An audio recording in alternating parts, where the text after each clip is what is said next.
Selamat datang di channel Style Catur.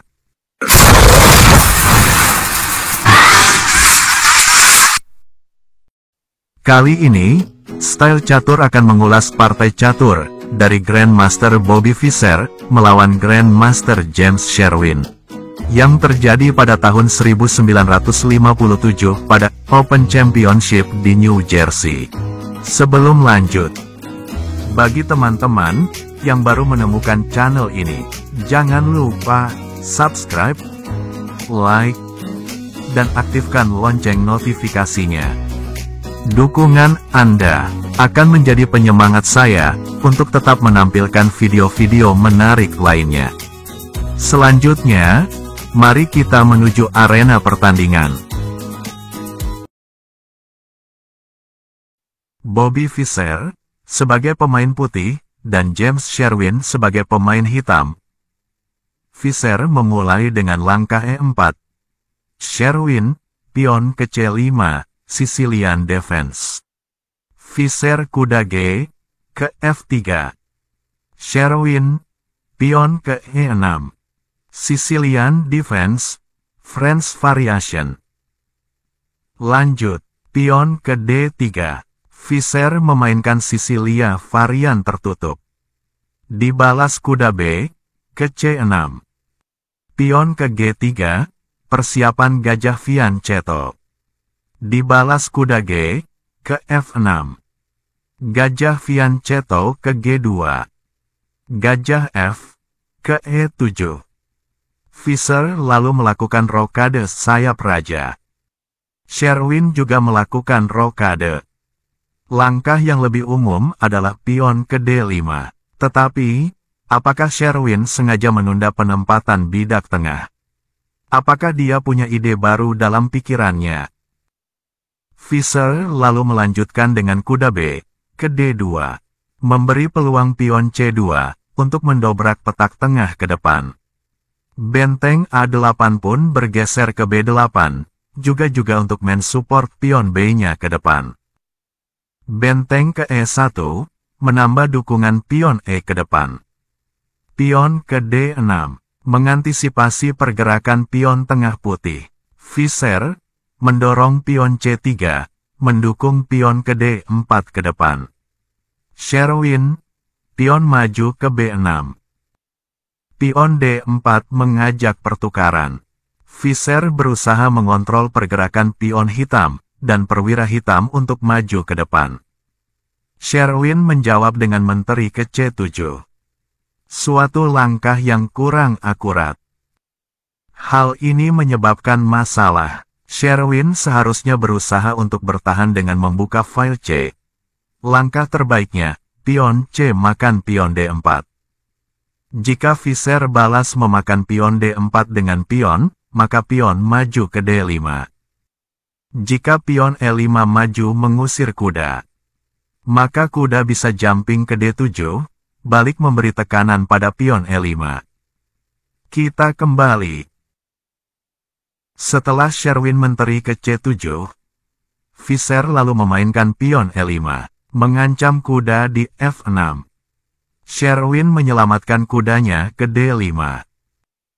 Langkah terbaik yang harusnya dicoba Sherwin adalah pion D makan pion E5.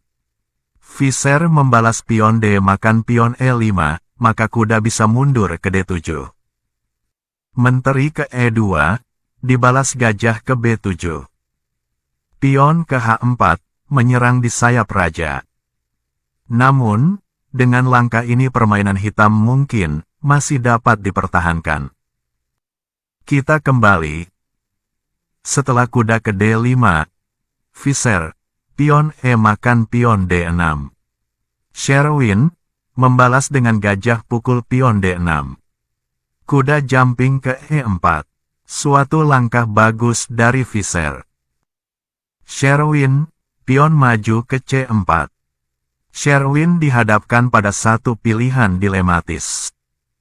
Suatu pilihan terpaksa, karena melepaskan tekanan di tengah, dan memberi putih kebebasan untuk memulai operasi penghancuran. Jika dicoba langkah lain, tetap akan menimbulkan kerugian materi bagi hitam. Jika semisal gajah D ke E7, maka pion putih ke C4, mengusir kuda yang mengontrol petak F4. Kuda terpaksa mundur ke F6. Gajah dengan leluasa meluncur ke F4, mengancam menteri dan benteng di belakangnya. Kita kembali mencoba langkah lain. Semisal pion C makan pion D4, maka kuda makan gajah D6. Jika menteri makan kuda D6, maka pion ke C4, mengusir kuda. Setelah kuda mundur ke F4, maka gajah ke F4 mengancam menteri, dan pastinya, benteng akan hilang. Kita kembali. Setelah hitam, pion ke C4, Bobby Fischer melanjutkan dengan kuda makan gajah D6. Sherwin menteri makan kuda D6. Kuda ke G5, memberi tekanan pada pion H7 yang melindungi raja. James Sherwin memilih menjumpingkan kuda C-nya ke E7, bermaksud memberikan perlindungan di areal rajanya. Namun langkah itu suatu kesalahan. Permainan hitam masih dapat dipertahankan, jika setelah kuda putih ke G5, pion hitam maju ke H6. Kuda putih ke E4, maka menteri hitam ke D7. Kita kembali. Setelah kuda ke E7, Fischer lalu menggeser menterinya ke C2. Mengancam skakmat di H7. Sherwin menjawab dengan kuda ke G6, menutup gempuran menteri putih. Fischer terus memberikan serangan brutalnya, dengan pion ke H4. Kedepannya akan mengancam kuda di G6. Kuda jumping ke F6, menambah penjagaan pion H, maju ke H5, sekaligus memberi perlindungan pada pion H7 jika kuda G6 terusir. Namun Fischer memberikan langkah kejutan, dengan kuda pukul pion H7. Pengorbanan kuda. Jika hitam, balas memakan kuda H7 dengan raja, maka gajah F4 bisa dimainkan putih, mengancam menteri, karena kuda G6 terpaku oleh menteri.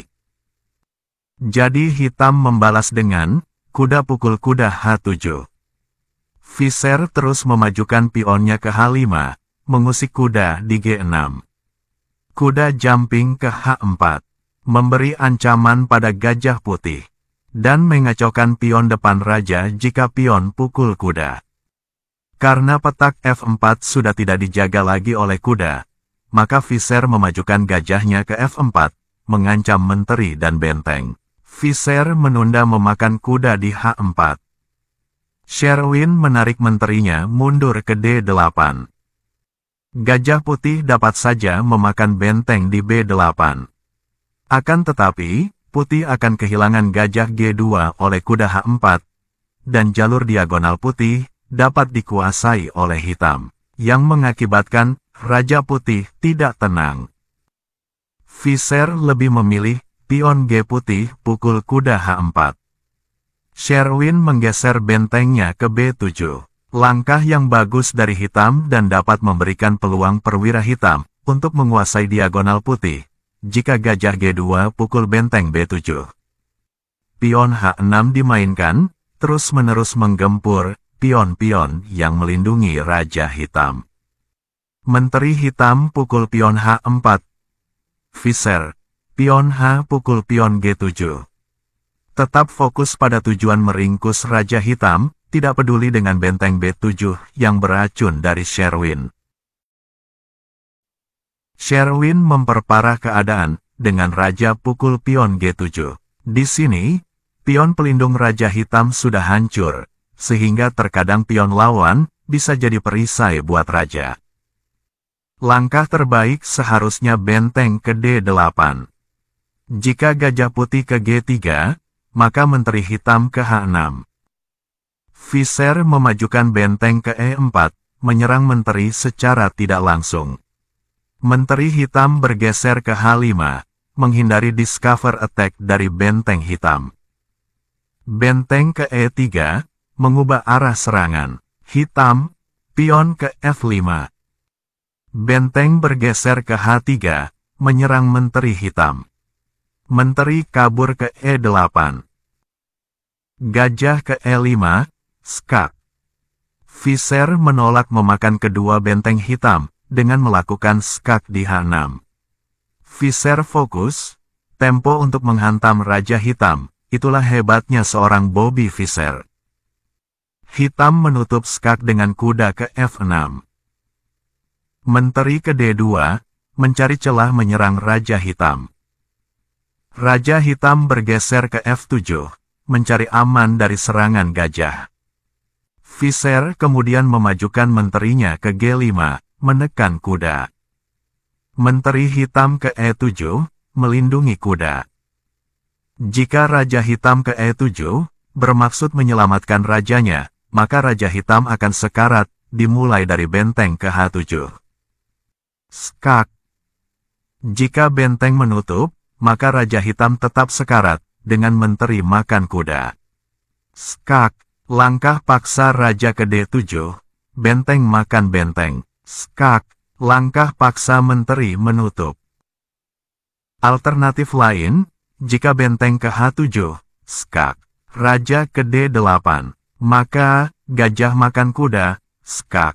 Jika benteng B menutup, maka Raja Hitam tetap sekarat. Kita kembali.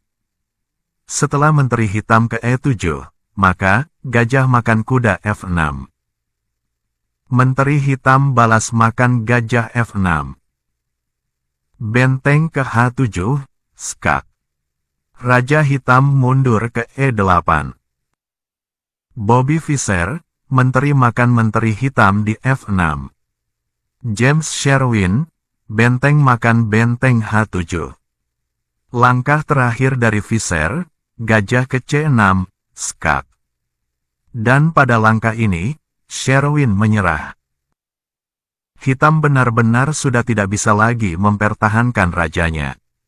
Jika dilanjutkan, semisal gajah ke D7 menutup skak, maka menteri putih makan pion E6, skak. Dan pada langkah-langkah berikutnya, Raja Hitam akan tumbang.